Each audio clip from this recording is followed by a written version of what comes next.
Hello and welcome to Inside Carrington, where ironically today I'm outside Carrington, but for a very special reason. It is episode 3 of our brand new podcast, and today we're taking you behind the scenes at one of the biggest institutions in world football, our Manchester United Academy. On this show, I'm going to be joined by Phil Jones and Liam Bradford. We're going to be taking your comments from YouTube and podcast platforms. And more importantly, we're going to be hearing from our new recruit Academy Director, Stephen Torpey. This is an institution, this is well renowned, and you get, like we said before, it's almost that privilege and that pinch yourself moment to be here, sat here talking about this. The amount of players, when you start speaking about them, that you realise came through the Man United Academy is a testament to United's Academy, and they've all gone on to have successful careers in the game, whether it's at that level, whether it's at this level. They've all gone to have a living in the game. You know, what does Ruben want to look for? What type of players would he like us to, support the first team? Ultimately as an academy as well, we're here to service the first team's performance. How long we've had academy players in the first team for is a vital part of and a crucial for what Man United does as a football club. Time in the academy will end. Hopefully it ends because you go into the first team. That's the holy grail, that's what we're all striving for. I would literally, maybe after a night game at 8 o'clock, maybe I would try and go to sleep at, and I'm not even exaggerating, maybe 3, 4 in the morning. So we have all of that and so much more to look forward to on this episode. I've made my way inside the Academy building, which is just a short undercover walk away from the main first team building. And I'm joined, I'm delighted to say, by Phil Jones. Thank you, Phil, for joining us. And our co-commentator for the pod and main commentator. I don't know why I started that like that. You're not a co-commentator, you're a commentator, sorry Liam. Yeah. But you can be the co-commentator for the podcast. I really did undersell you. Call me whatever you like, Ellen, it'll be fine, we'll get through it. We'll just delete the co, it's just a commentator. How's your week been? Yeah, really good. I've had a busy weekend, women's game, and then we did the watch along last Wednesday. That was absolutely brilliant. Yeah, I've had a lovely week. I hear you've had some paddle action this week. Oh, might be a sore topic for Helen. Sensitive, oh, really? Sensitive subject. Did you lose? There's a bit of miscommunication in the Evans department. Johnny and I played against Phil and our friend, and it was a good game. No, it was a good game. It was a good game. It was a heavy defeat. Oh, was it? But Phil played well. I did play well. But Johnny was good, to be fair. He's only played once. Johnny was good, to be fair. And he was hitting some shots that were quite unbelievable. Do you know what his speciality was by the end? Just dinking it over the net, wasn't it? What about your serve? I know, I absolutely caught Helen aced me. I was mortified as well. Everyone was watching. I actually did ace him. No, I didn't mean to. Unintentionally so I'm trying to learn how to put spin on the ball when I'm serving, but I completely overspun it and it just literally dropped over the net. You couldn't reach it. My favourite comment while I overheard this conversation as we walked in, was your descriptor of Johnny and the fact that he was nimble at the net. Wasn't he so nimble at the net? He was quick on his feet, to be fair. He gave me the eyes a couple of times, but... No, it was a good game, but we're going to have a rematch on Wednesday. Love that. This building's absolutely beautiful, but the sunshine is... Don't ever complain about sunshine. Through that window. It is warm. Warm. Bit of vitamin D, you can't complain, can you? No, absolutely not. It's a working building too, isn't it? So we've all sorts going on here today. It's quiet at the minute. Yeah, I know. But breakfast and all to come. Going to be noisy, but should be fun. Is it nice for you to come back here, Phil? It is nice, yeah. I've not been over the academy for a while, to be fair, but I really enjoyed it when I was there, and the boys are doing really well. There's some amazing, talented boys there, and got huge potential, so it's nice to come back in and see a few faces as well. Well, since 1937, Manchester United have named an academy graduate in every single first team match day squad. What an incredible record. And someone who I'm sure will want to keep that record going is our new academy director, Stephen Torpey, who we welcome to the podcast. And I am delighted to say we are joined by Manchester United's Academy Director, Stephen Torpey. Stephen, thank you so much for joining us on the podcast. It's fantastic to have you. Still new to your job, only 2 months in. First question is, how are you finding things? Yeah, I'm loving it. I think what a place to work and come into every day. The energy's high. It's a vibrant place. It's an academy that's obviously got its rich history, and I'm really privileged and proud to be walking here every single day into Carrington, and just loving life at the moment. When the sun's shining, there's no better place, is there? Absolutely. I mean, a training ground with the weather in, the sun shining, less wind. I mean, every training setup I've ever worked in has always had a wind turbine that's somewhere nearby. But at the moment we can take the weather, and it's lovely. And obviously, Stephen, you've seen all the new facilities. What have you made of the change that's been made here? I mean, I haven't seen it any different. I mean, over the years being, coming here as an opponent and in the opposition and coming to Carrington on many occasions, but from a working perspective, walking into the new first team building, it's world class. It's the standards, and it's pristine in the way it's been put together, and it's been designed in a way that means that we can deliver a high performance, every single day. And from an academy perspective, we've also got very good facilities, and in the future we're looking to improve those even further. Tell us a little bit about your career in football that brought you to this point, because obviously you played as well as coached. So where have you been and what have you done? Well, how long have we got? A while. It's a podcast. We can keep talking. No, I've been in football pretty much all my life. From a child, wanting to be a professional footballer. I was in the academy system back then. Would have been a centre of excellence, but it then changed halfway through my journey to an academy system. I was very fortunate to represent my country at youth level. I went to the FA National School, so I had some exposure to elite environments and some amazing people there. Some of my teammates are still friends to this day, so we've got some unbelievable sort of stories to tell. And as you can imagine, you're smiling and laughing there because you know where I'm going with that. But that was an incredible moment for me. But ultimately, as a young professional, I played at Liverpool at the time, and I was out the game at 19. So I went from an England schoolboy at 16 to being out of work, no career at 19 years of age. And the FA National School, Ilshaw, was the location where I was living. And then 3 years later, I was there at the exit trials. So it was a complete contrast of my career. And then I didn't know what to do next. So football was my life. What do I do? I'd done my coaching qualifications as part of my scholarship and fell into coaching ultimately. But it's the best thing I ever did. 25 years ago, that was the case. You can all work my age out now and tell me how old I am. But that was important for me, and I've been a coach ever since. I've been fortunate enough to work at some amazing environments in terms of youth.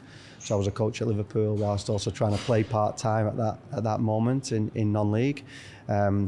With a range of clubs, as you do. So it's a journeyman non-league career. But I worked in a range of coaching roles at Liverpool, and then I spent close to a decade in Manchester City. Then most recently moving on as Academy Director of Brentford, before then joining here at Manchester United. And I just feel like those experiences, the people I rub shoulders with, what I do is I have my ears open, I listen, I'll ask question after question, and I work hard. So that's given me 17 years now in academy football as a coach, and working from the pre-academy all the way through to the senior sort of side of youth football around that 21s age group. And I feel privileged to have been around amazing people, and I'm learning every day, and I still do that whilst hopefully trying to give a bit back now to the staff teams that I work with here at Manchester United. As you mentioned there, over 20 years experience in academies and coaching. That's absolutely incredible. And now it's taken you right to the creme, the best academy, we like to say, in the country, in the world. And you know what this job comes with, the responsibility of it. Will you enjoy that pressure, do you think? Absolutely. I mean, you don't join a club like Manchester United if you don't embrace pressure, and you see that pressure is a privilege, and it gets used a lot. The thing that stimulates me is wanting to be the best at something, and doing things that have never been done before. So I know this, at Manchester United, we've done amazing things in youth, but I feel it's my duty now to continue that. I've heard my predecessor Nick talk about carrying on the baton, and I believe in that. But also, how can we do it in a way that means that we're unique in the way we've done it? I've been very fortunate to have the tours around Old Trafford and Littleton Road and the Cliff and realise the heritage, And I got to thank Jason Leach for taking me around and showing me the ropes on that. What it made me realise was this club's been built on innovation and a real real belief in youth and a bravery, to implement youth and look after the club really by utilising the youth that we had. And that privilege that I feel I've got now and that pressure just comes with that sustainability of that, and creating young players that are ready for first team. We don't want it to be a token gesture that we have players in our first team because we want to keep a tradition going. We want to have players that are ready, that they can make impact, that can make our first team better. And most importantly, our fans can be proud of. I genuinely believe that. I've been very fortunate now to watch players I've worked with over the years go on and represent the country, represent the club, win the best trophies. And there's no greater feeling than one of your own stepping out. Does that feel like a proud parent moment when you've watched them from maybe absolutely. 6, 7, 8 years old? Yeah, absolutely. I even this week I had a player that I worked with make his debut for his country, for Portugal this week, and his dad's messaging me and he's messaging me, and I haven't spoke to the boy in say 2 years directly, but you look out for everything. It's like when you look at your former club and you go through, I've played for this club and they've got the result, I wonder how they've done, and you've got a fondness. But for me, there's players luckily that I've worked with over a long period of time, as I explained, that are all over the leagues and Europe and playing at the highest level, and as you say, proud parent moments all the time. It's got to be a great feeling that now. Yeah. Knowing this, that we spoke about it last week, knowing the sacrifices that the players have been on and the journey they've been on to get to that level, and you've obviously guided them and steered them in the right direction and given them the opportunity and the platform to go on and have a great career. And we said that not just if it's not going to be in your first team, it's not going to be here. Of course, we'd love them to, and we've always got to show them the route to the first team. That's what this club's been successful doing. But I think giving them, like I said, a platform to then go and have a career in the game. If it's not here, it's somewhere else, and that's obviously what you've done really well. I think an important part of that is, if we choose to work in youth, it's more of a vocation than it is. Everybody has their part to play, how big or small. I talked to our local scouts there last week, and we talked about don't underestimate your importance, because any boy that joins this club, even the people on the gatehouse who welcome our security, our stewarding, they're just as important, because they're the face of Manchester United and they're the first people they see. And you just don't know, actually, this parent you interact with, even though they may be 6, 7 years of age, in 10 years time they could be that future prospect. So it's really important that we all recognise our importance. It's really important for all of us to realise we do have an effect, how big or small. And actually, it's not one person that makes these young players. We know that. It's a full team of people. And maybe I have more of an effect in the latter stages or actually in the initial stage. And during the middle bit, just recognising we all have our part to play and the importance in it. But I suppose as well, people should never underestimate how much of an influence it is for the players to come into this building every day and their influences around them. I mean, I've heard people say you can tell a Manchester United Academy graduate because they're just different. Is that something that you've noticed in your time? Yeah, I think that's been the case not only for players but for staff. Yeah. So welcoming. I mean, I think I've settled in quite quickly because of that. I do know people who work at the football club. As you say, I've been in the youth, the youth system for many years, so you do rub shoulders and know people. But also when you're walking in this building every day and you're getting your hands shaken and the boys come up to you, and it's just happened now before we started this, boys are shaking hands, looking you in the eyes, all those kind of moral principles that we want to try and shape. We're not their parents, but ultimately we've got to try and help them to understand these social skills that are going to be important to transitioning from the academy into the first team. So the first time they walk over and train with our first team squad and they meet Ruben, that they can say good morning and I'm happy to be here, I'm going to give you everything today, rather than somebody who's shy and timid. That's important. You're molding them into men, really. Yeah. We talk about social excellence, as well, in football excellence, performance excellence from a physical and a psychological perspective, and this social excellence is something that we have to teach, and everybody is responsible for it.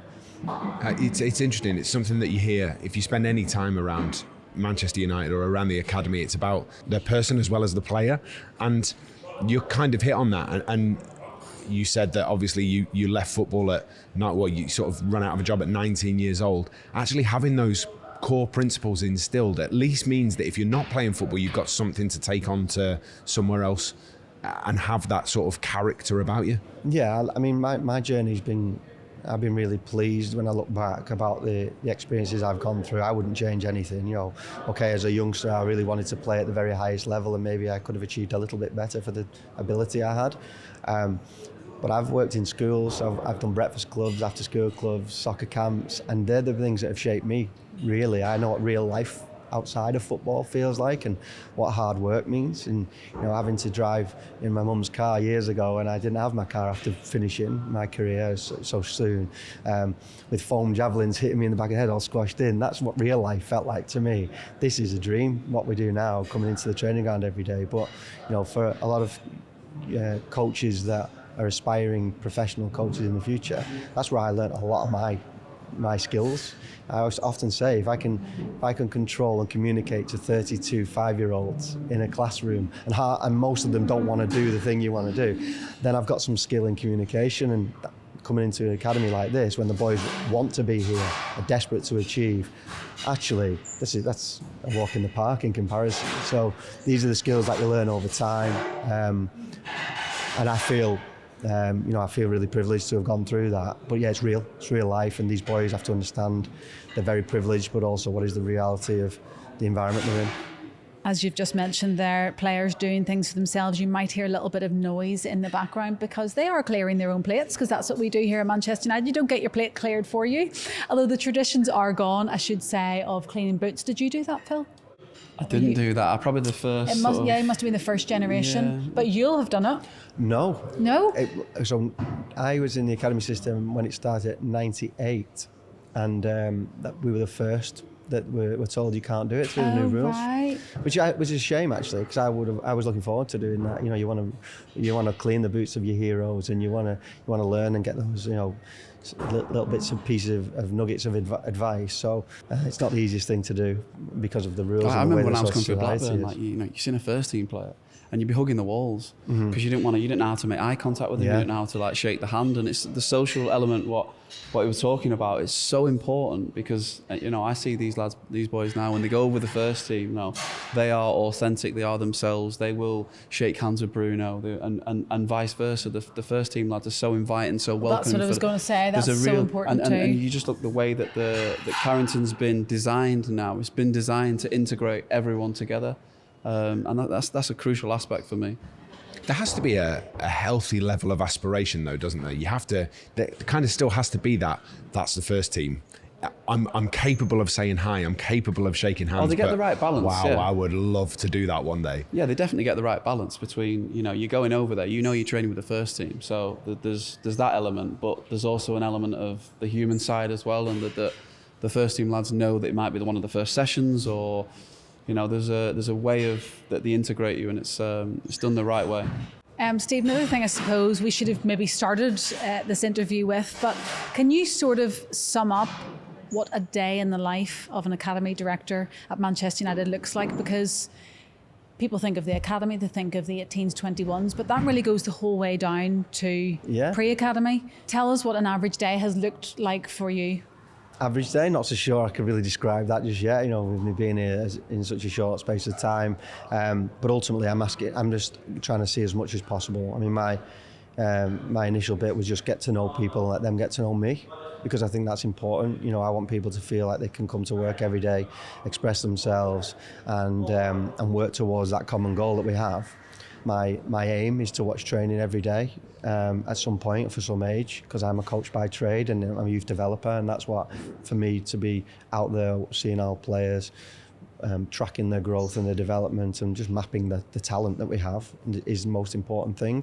But yesterday, for example, I watched the game in the morning here at Carrington, drove across to the cliff to watch our pre-academy in the afternoon, because they had an in-house tournament that we ran, and it's just all with that aim to get to know people better and to see what it's all about.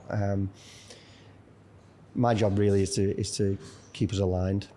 I've got to lead, I've got to implement a strategy that I think we can believe in and we can implement, and then make sure all our staff, all of our players are aligned to that purpose. And that's my job really, is to make sure that we deliver on that, for me to help everybody along the way. As much as people may say, You're the academy director and people work for you. I don't see it that way. I have to work for those senior people in the leadership positions and help them deliver their job to the best of their ability, come to work every day happy. And then if they are doing their job, then my job becomes pretty easy. I just support where I need to, and make sure everybody is performing to the best of their ability. I suppose the pointy end of that is what fans can actually see, and that's the 18s and the 21s that are shown on MUTV. There's a lot of work that's gone into it until they get to that point. Those players, the ability to see those players, I think fans love being able to try and spot the next big breakthrough. Who's going to make it? Who's going to come through? Who's going to go on and have an absolutely brilliant career? Can you tell us a little bit maybe about the success that the 18s and 21s have had in recent years, and from your fairly new point of view, where that's come from? Yeah, of course. I mean, I think it's important that we are challenging in the leagues and the competitions, but I've got to say I don't think it's the only thing. I think that the reason why I say I think we should be challenging in the leagues and being close to the first, second, third, fourth positions is just because that creates an environment that's conducive to developing a footballer that will one day be able to play in the Premier League, because you have to have that pressure. You have to understand what that means. Now, if we do our job correctly every day, the byproduct is we will challenge, because we develop the individual, we make them better every day, we stretch them when they need to be stretched, we take the pressure off when we need to do that, and that we challenge in those leagues or competitions, but we do it the right way. But we like to stretch the players, our talented players, playing in our 18s, our first years predominantly, and we have schoolboys who also play in those age groups. And if we can play with a certain style and we can teach in a certain way, then that's more important than what league position we're in, because it is youth. So it's great that they do, and we do, continue to have success, and as part of the development journey that these players are on. It's not the be-all and end-all, even though we want to play every day to win and go out there every time we put a shirt on and represent correctly, be competitive. But we can't guarantee the win.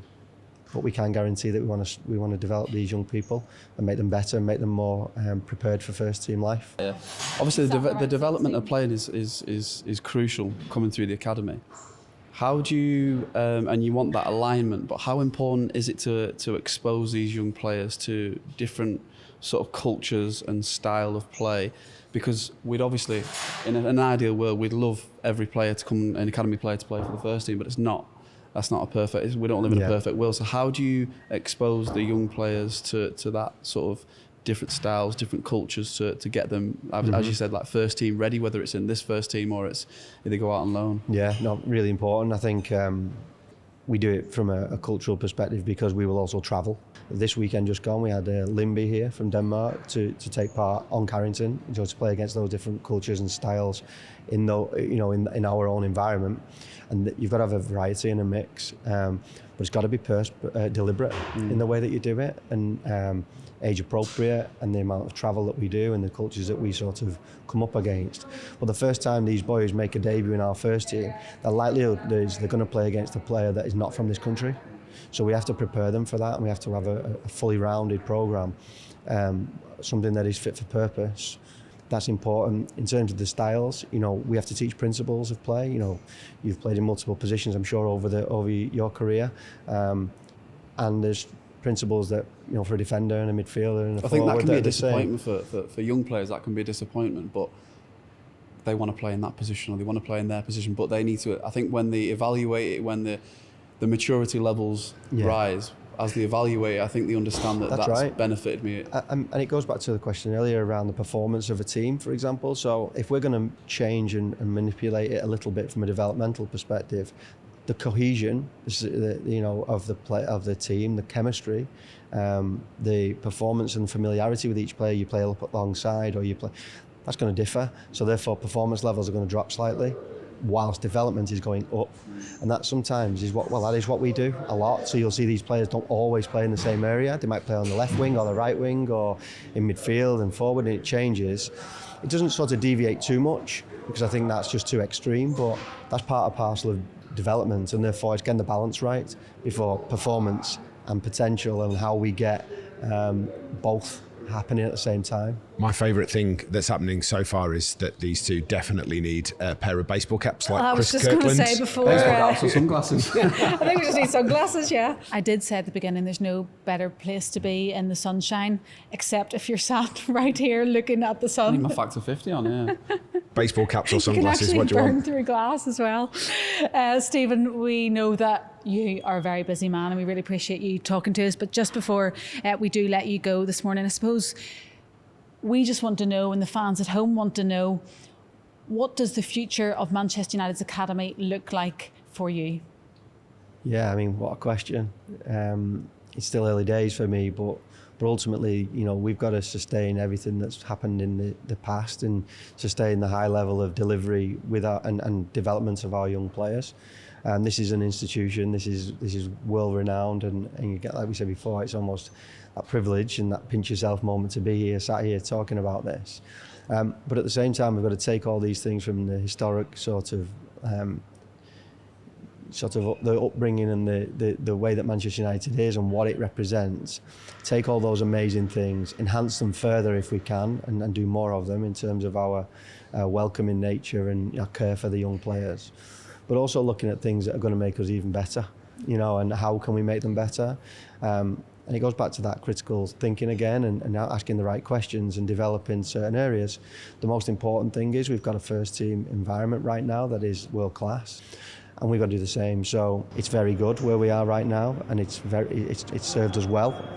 But we've also got to make something that is world class, innovative, you know, gives us the spaces and the technology that's going to allow us to do an even better job in the modern era. And then just looking at our processes from a development point of view and trying to take all that experience that we talked about before, those years of different places. So yeah, the innovation for us right now is in facilities first and foremost, but we've got to understand what it is we want to do in the future, why we want to do it. We've got some fantastic staff, and we've got to make sure that they're not operating with their hands tied behind the back in the modern, you know, development landscape. So that's important for us now to look at that and to evaluate and then execute on a fantastic new facility that's going to help us, you know, sustain our work for the long term and for the next 10, 15, 20 years worth of youth development at this football club. And hopefully that'll help us support more players into our Manchester United first team. Well, that's what I was just going to add on there, that relationship between you and Ruben Amorim and Jason Wilcox, I suppose, has to be really important too. Absolutely, I mean, that's the alignment. So, you know, I've been at the football club quite a short space of time, but we've already had many interactions around what is needed and, you know, what does Ruben want to look for, what type of players would he like us to, you know, support the first team. You know, ultimately as an academy as well, we're here to service the first team's performance whilst also trying to balance off the development of those young players. But we have to create opportunities for these young people to be seen and to be exposed. You know, I'm a big believer in three things. You know, our job as the academy is, as staff, is to improve performance daily. So performance is one of them, but we've got to improve it. The second thing would be potential and understanding the potential of the player and then creating opportunities. So if you put all those three things in a player or a young person in our care gets exposure to all three things, then we've got the best chance of them developing. That's one thing I've spoke about a lot since I've arrived is that I believe in those three things, and if we can get those right and deliver it in a really amazing Manchester United way, then we've got a chance of doing some great things. I think that's one thing that I would touch on is that they did really, really well. Is you talked about the demands and how tough you are on the players in certain environments and certain stages of the season, but you also offer them that safety blanket that if something doesn't go particularly to plan, then there's always a safety blanket to fall back on, and it's a comfort for the players then to really sort of express themselves and engage in everything that they're doing. I think that they've done really well. I mean, I agree with that, and with my experiences and knowing that I was once upon a time playing at youth level, and I still understand that and appreciate that there was players in that system at the time when I probably looked at them like you would in training and think, I'm not so sure he's got what it takes, and they go on and do amazing things. And then the ones that you thought were the best players and they've got certainty that they're going to achieve, they're the ones that don't play. Yeah. I can think of one player I played with, he was outstanding, but he was out the game completely and by 23. but he was one of the best. It was him and another player in our age group that were competing probably for the best players in Europe at the time. So what reason I bring that up is because what I say to all of our players and families when I meet them for the first time is, the only guarantee I can give you is this is going to end. It's sort of like a real gut-wrenching moment, but what I say is, no, time in the academy will end. Hopefully it ends because you go into the first team. That's the holy grail, that's what we're all striving for. It may end because you go and play in somebody else's first team, because it just didn't quite have in what we needed at the time to represent this football club, which is right at the top of the or the pathway could be blocked in that position. We've got unbelievable first team players. That doesn't mean they're not good enough. It just means that we haven't got that opportunity at this moment. Or they go on and they leave because we tried everything we possibly could together, and we did everything. The family committed, the boy committed, we committed, we did everything, and it just didn't materialise the way we all hoped. But ultimately, when that happens, we're creating this united experience that we can all be happy with and proud of. And like I said earlier, I'm still friends with the guys I went to school with and played with at the FA National School, and that means a lot to me. But if we can provide that with skills that are transferable into life, then we've done a good job. And regardless of the outcome of playing for Manchester United first team, we want to have people who are our alumni, and I know there's an amazing alumni programme here, which we should be very proud of. But actually we want, we've got staff members here who play for Manchester United and were part of this academy and have come back and have been part of it. I do say that from the outset. It is quite, you sit back in your chair sometimes, but I think it's the only real honest thing that we can say. However, we're going to give it everything we possibly can for your child to succeed. I think the biggest compliment I'll pay is that I'll speak to so many people, but you talk about football and you'll watch a game, or whether it's Champions League, whether it's League One, whether it's League Two, whether it's in a different country, and the amount of players, when you start speaking about them, that you realise came through the Man United Academy is a testament to United's Academy, and they've all gone on to have successful careers in the game, whether it's at that level, whether it's at this level. They've all gone to have a living in the game, and that's, for me, that's when you're in the academy, that's the target. Just a quick mention on the alumni programme, because I think I would be remiss not to mention Joe Thompson, who is sadly missed by all of us, but had such a huge part to play in setting up the current Manchester United alumni programme, and what a lasting legacy it is to an incredible human being that he was around to help that happen. Absolutely, Liam. Stephen, thank you. I did say about 10 minutes ago we'll let you go, but sorry it is a little bit delayed. We know you are a busy man, but thank you so much for joining us this morning. Thank you. Welcome. Inside Carrington is presented by United Store, the official home of exclusive United merchandise. I hope everyone enjoyed listening to that as much as we did. That's actually your first time meeting Stephen. I thought you'd actually previously met him, and he's really impressive. And what I really liked about that conversation, Phil, was that he's still willing to learn, no matter the fact that he's had 25 years in academy football and in coaching. He wants to learn, but also he's very aware that this is an institution that he has now become part of. He talked about, the history of the club, and he's had the tours of the club. And that's so vitally important when you come in and take this role at this club. Yeah, I think what he spoke about really well is having the right people around him, and he's constantly asking questions around the club, constantly challenging people, and having the right people around you who may be more qualified in certain areas of the departments, but he understands that and he recognises that, and he spoke brilliantly, and it was great to meet him. I know he's ambitious about the academy and where it's going to go and where it's going to get to, but I think when you look at the academy in a whole, it's in a really, really good position. I think I love the bit where we were talking about how the academy, it's important that they develop people as well as players. And that sort of ability to give people the social skills to be able to shake hands, look someone in the eye, say good morning, it's vital, isn't it? Yeah, the human aspect now these days is vital. Players need to feel warmth, need to feel confident, and of course, confidence comes from playing well and training well, but the coaches and the people around the staff have to breed confidence into the players. And when they do make that transition from 18s, 21s into the first team, whether that's just for a training session, whether that's for a behind closed doors game, they have the confidence and the ability to go over there and feel comfortable in their own ability, knowing that they've got enough to compete at that level. And I think that's what the academy over the years, and that's why they've had so much success over the years. You spoke about how long how long we've had academy players in the first team for is a vital part of and a crucial for what Man United does as a football club. What about your personal experience then, Phil, when you look back at that young player who was 17, 18 and ready for that step up to the first team? Yeah, well, you say ready. I didn't know myself if I was ready. You'd only know until you're in that position. I suppose the good thing that happened, I think, doesn't happen so much now, but going back 15, 20 years ago, when you had players in the first team who were out injured or coming back from injury or needed some more minutes because they weren't getting enough minutes in the first team, they would drop down into the reserves at the time. So you always had the chance to play and share a dressing room with them for certain games and stuff. So that always gave me a chance to be in and around it, be amongst it, and learn from them what traits do they have, what characteristics do they have before a game, how they eat, how they conduct themselves. So that always sort of blooded me for the real time when I made my debut in the first team, and gave me that confidence to showcase my ability. So apart from paddle and women's games, it has been International Week, of course, this week. What games have you been watching, Liam?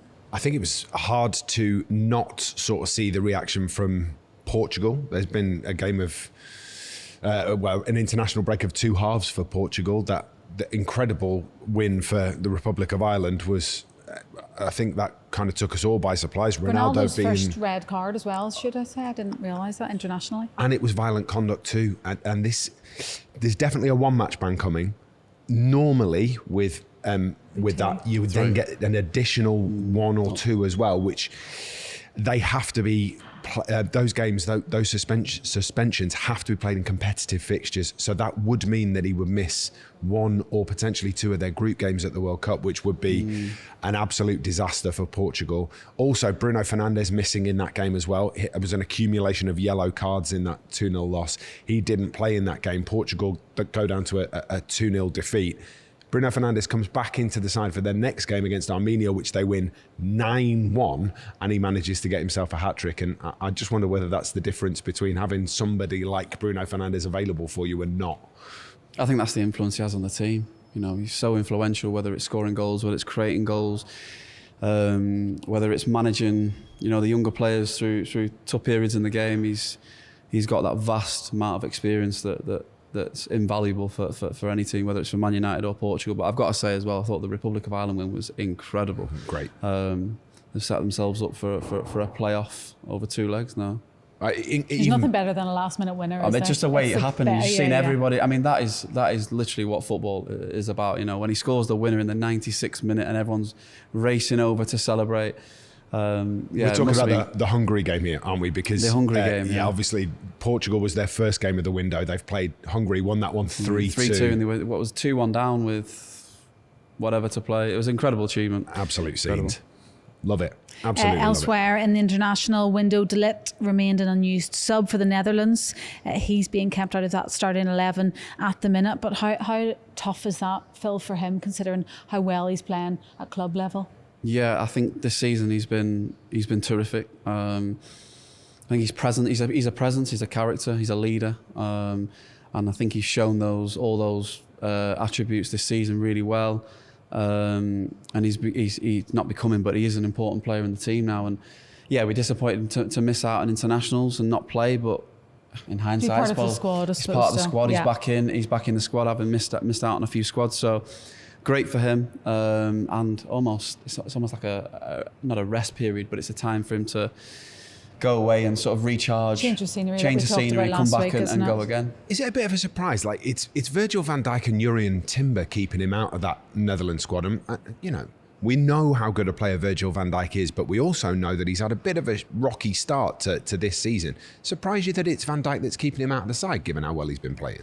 Yeah, I think it's more probably loyalty to how well he's done over the past couple of years and few years. I don't think you can, I don't think we need to touch on that too much, but I think De Ligt's in a really, really good place, physically, mentally. I think he looks the real deal at the minute.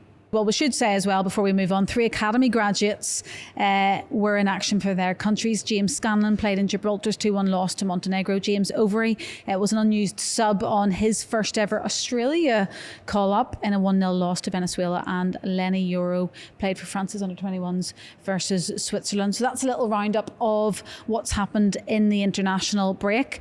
But yes, let's move on to Everton. It feels like a long time since we have played a home game at Old Trafford. It is a long time. Brighton was the last one, a home game at Old Trafford. Actually, the period of time between home games at the weekend for Manchester United, so that's... Oh yeah, you were counting up a little. That's 63 days. And that's because of the couple of Monday nights that Manchester United are playing on. So 63 days between the last time Manchester United played at home at the weekend and the next time they will is absolutely astonishing. So, really, really odd. And then, Everton coming up on Monday night, 8 o'clock, and the Premier League scheduling has been less than favourable, hasn't it, for United? And that's because of the ability to move Manchester United's fixtures because of no European football, and therefore they take advantage of that. But Everton's not an easy game to be playing, and David Moyes, we know how well drilled his sides will be. They'll be looking to try and take advantage of Manchester United coming back a little bit cold from the international break, and they've got their work cut out, Phil.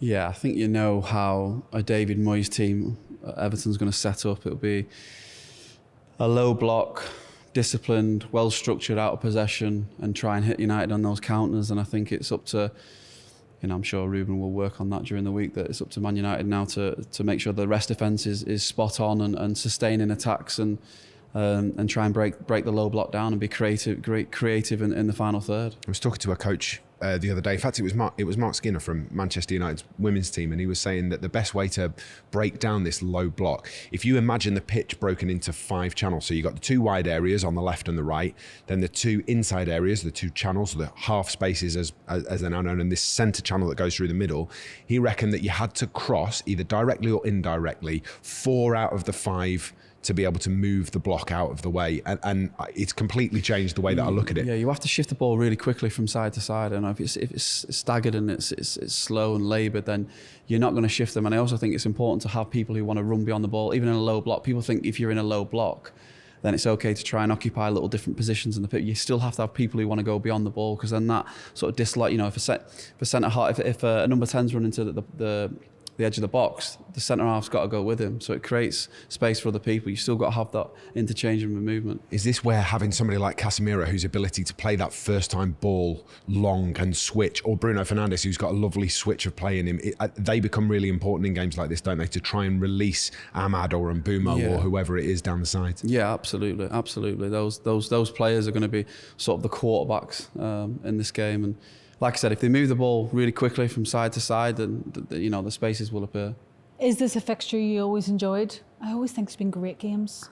Apart from that one. I know you're going to say about the one, when they came back and drew 4-4, cost us the league, that really, didn't it? It did. Yeah. From that one. We've always had some really, really good fixtures, whether was it Goodison or Old Trafford against Everton. They're always a real tough opponent. I remember when Fellaini was obviously played for Everton.